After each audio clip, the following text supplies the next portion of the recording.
Let's dig in more on this one with NewsNation political editor Chris Stirewalt, who has a brand new politics and public affairs show debuting this Sunday here on NewsNation at 10 a.m. Eastern, 9 o'clock Central. Chris, an early congratulations to you ahead of the debut. I have no doubt you'll be talking thoroughly about this topic. Two presidents, two very different trips yesterday. Who won the dueling border battle? Well, I think it's safe to say America lost. How about that? I don't know who won. We won't know who won till November. But this is the kind of this is the why we can't have nice things, because so Joe Biden, the incumbent, went to a safe, well-patrolled part of the border to enforce his message that they're getting it under control. Donald Trump went to the worst place so that he could say everything is out of control. They offered alternate, false versions of the truth. And what we have seen in Washington is that, we had legislation that was coming out of the Senate that would have addressed some of these problems, and Donald Trump killed it, right? He said, it will be too good for Joe Biden. It would be helpful for Joe Biden if we brought the border under control, or if we tried to start bringing it under control. So don't. Let people suffer so that we can defeat Joe Biden. And what you have on the Democratic side was all throughout the Trump presidency, Democrats wanted to believe that it was easy to deal with immigration and that the problem was that Trump was too mean.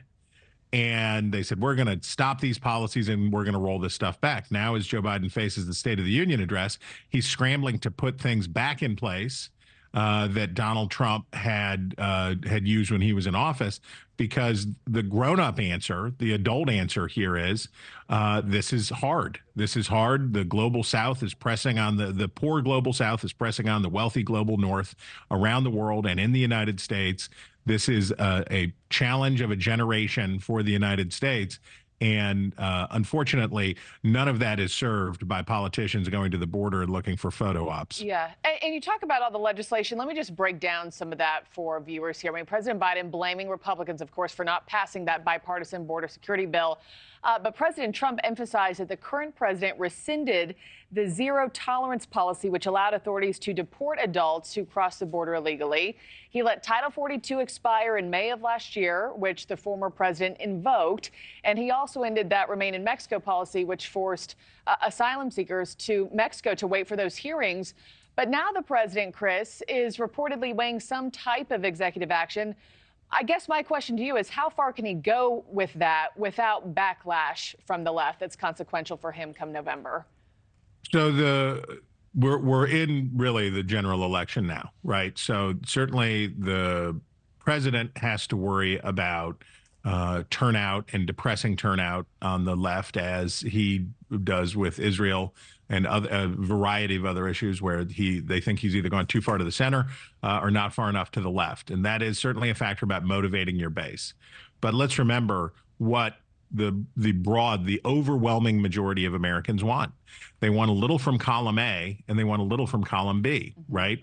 They want Donald Trump on border security. They want what Republicans are talking about on border security, which is harden the border.